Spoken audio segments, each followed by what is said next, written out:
Hello and welcome back to Newsroom Nigeria. If this is your first time here or you haven't subscribed to this channel, please go ahead and subscribe. Most importantly, help us click the like button down below so that YouTube can know that a lot of people are enjoying our content, and by that they are able to recommend it to other YouTube viewers all around the world. Former Chief of Defense Staff General Theophilous Danjuma, retired, has slammed a 1 billion lawsuit on a renowned preacher, Pastor Paul Rika of the Holiness Revival Ministry Worldwide, for defaming his character in a book. Danjuma, through his counsel, Tayo Oyitibo San, issued a 7-day ultimatum to the preacher to withdraw the defamatory statements contained in his book, God's Message to Koteb Tribe and Indigenes of Taraba State. In a letter setting out claims and option for settlement in respect of the alleged laborious statements contained in the book, stated September 27, a copy which made available to newsmen in Jos, the retired Army General said his attention was drawn to the book by some of his mentees who had purchased the book and read it. Danjuma particularly complained about some pages between 9 and 94, which he claimed to have impunged his character and ridiculed him among his friends, also jeopardized his business nationally and internationally.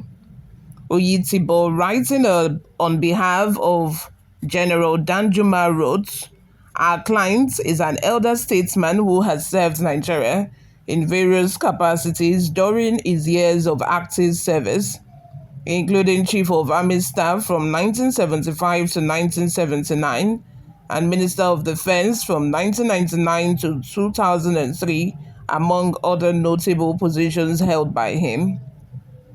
His contributions to societal, community, and national development have spanned over 4 decades, and he continues to serve through various platforms, including the T.Y. Danjuma Foundation, which caters to the needs of the downtrodden, the disadvantaged, and the less privileged." He pointed out that General Danjuma's commitment to societal development has spurred him to invest heavily in various humanitarian development projects and has demonstrated a robust track record of investment in human capacity development.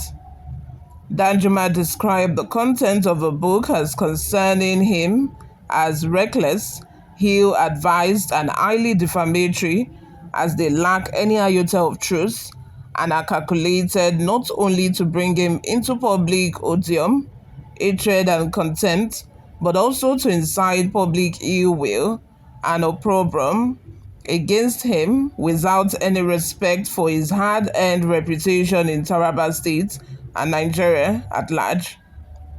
The defamatory statements which you published of and concerning our client have caused him great discomfort, embarrassment, and annoyance, and lowered him in the estimation of right-thinking members of the public who have read the book, Oyitibo wrote.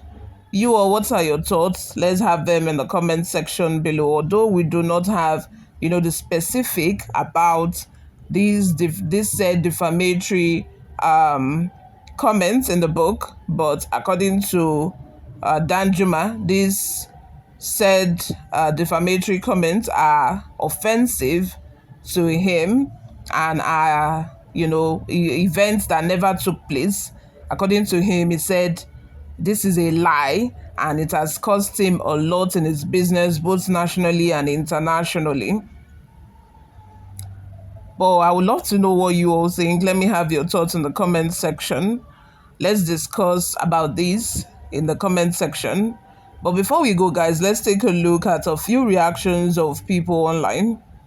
Ilawale Olugbenga says, "Please, with all respect, according to this post, I have not seen anything defamatory in its content."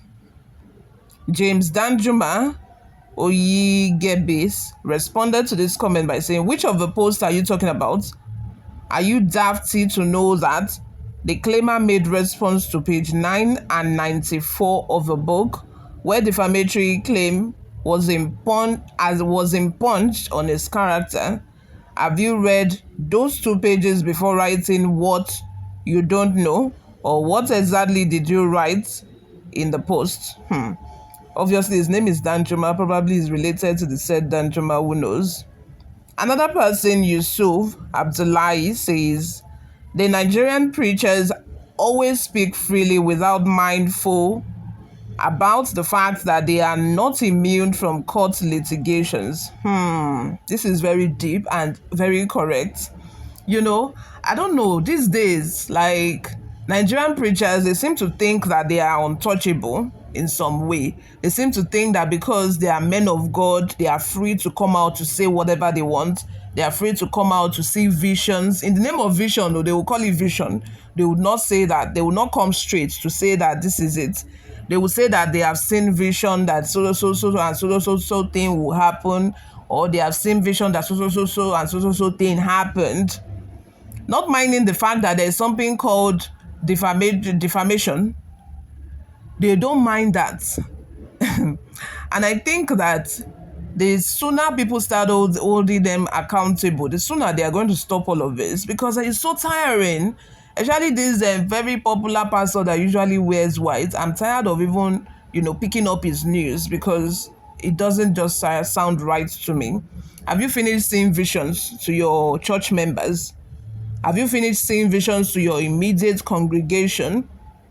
Why must you always see vision to Tinubu, to, politicians, and speak about them? Like, must you always be in the news? I feel like the motive behind all of it is just because these ministers, these preachers, some of them, not all, I'm not going to generalize, they always want to be in the news. That is why they come out to see visions and say also. Have you ever heard Pastor Adeboye come out to say, oh, I saw vision about Tinubu, I saw vision about so, and I just think it's a ploy for some of these preachers to gain popularity, to gain cheap publicity.